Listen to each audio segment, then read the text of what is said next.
Bolivia is still reeling from the political instability brought about after the Morales coup. Now, I did a long, detailed segment on this. I'm happy how well that segment is being received. I think it was an important segment. I try to be as nuanced and detailed as humanly possible in that segment. But basically, my argument was the textbook definition of a coup is when the military, forces out the leader, and that's what happened. So you have to call it a coup. The one criticism of Morales that I thought was legitimate is the idea that, hey, he shouldn't have been involved in any way, shape, or form in trying to change term limits. And I still feel that, I've always been kind of torn on the issue of term limits in general because they are undemocratic, but at the same time, I get the bigger picture idea for them, which is to try to prevent a really terrible situation of somebody basically seizing power and never letting it go and staying in power until they die. So I see both sides of the term limit debate, but I definitely am of the opinion that if you're in office, if you're in power, you shouldn't be the one to try to overturn term limits to then stay in longer. So I do think that's a fair criticism. But outside of that, this was a coup. He didn't steal the election. There's no evidence to say he stole the election. He also agreed to a new election, even when he didn't have to. But he said, hey, listen, I won by over 10 percentage points. But if everybody's saying, oh my God, there's all these question marks or whatever, fine, let's have another election. Totally fine with that. He said that, and then he announced he's stepping down, and of course we learned he's stepping down, not because he wants to, but because he was forced out because it was a coup. It was an illegitimate coup. Okay, so that's the the Cliff Notes version of what happened in Bolivia, okay? Well, now it's gotten even worse since that segment because there was violence being done against Morales supporters. They took a pro-Morales mayor from one of the cities. The opposition threw red paint all over her, tortured her, and paraded her through the streets. The opposition is violent. They ransacked Morales' home. They destroyed the homes of other people who were part of Morales' party.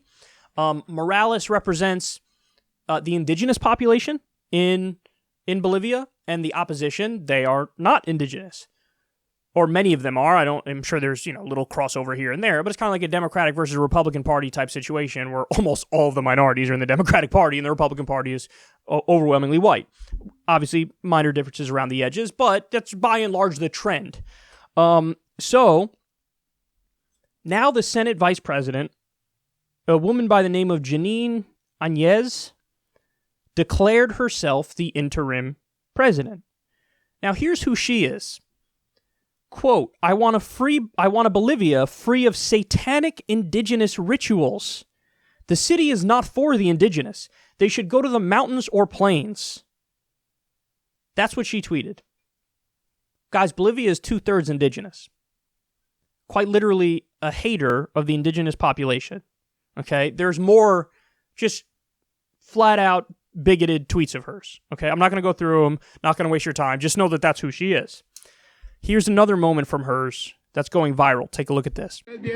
La presidenta está llegando al antiguo palacio presidencial con una Biblia, al parecer. Es en la que se va a juramentar en el recinto antiguo. Dice que ha permitido que la Biblia vuelva a entrar a palacio. Que Él nos bendiga. ¡Gloria a Dios! ¡Gloria a Dios! ¡Dios bendiga! La Biblia vuelve a palacio. Un momento simbólico por lo que vemos, porque dice que es para que entre la Biblia al palacio de gobierno, como puedes ver. She's saying, finally the Bible returns to the palace. That's a giant Bible she's carrying in. Right-wing coups and religious fundamentalism almost always go hand in hand, and here we are. That's exactly what this is. Now, understand this fact as well. The next in line to be president in this situation would be president of the Senate. President of the Senate is part of Morales' party. So they prevented the president of the Senate from being the president and went to the vice president of the Senate, who's Jeanine Áñez. So they're literally like, it was obviously a coup. They're taking out the president, and then everybody from that party They were like, no, not you. We're going to skip over you. And the opposition, oh, would you look at that? The opposition, that's the president. She has the backing of just the police and the military. Listen, we just saw, regardless of what you think of Maduro in Venezuela, this is exactly the playbook that we just saw with Juan Guaido, where he's declaring himself president, but he's not. He's not president, and it's just the U.S. is like, oh, so you're going to be the leader. You're going to be the leader because he's going to represent U.S. interests. He's like, oh, yeah, totally.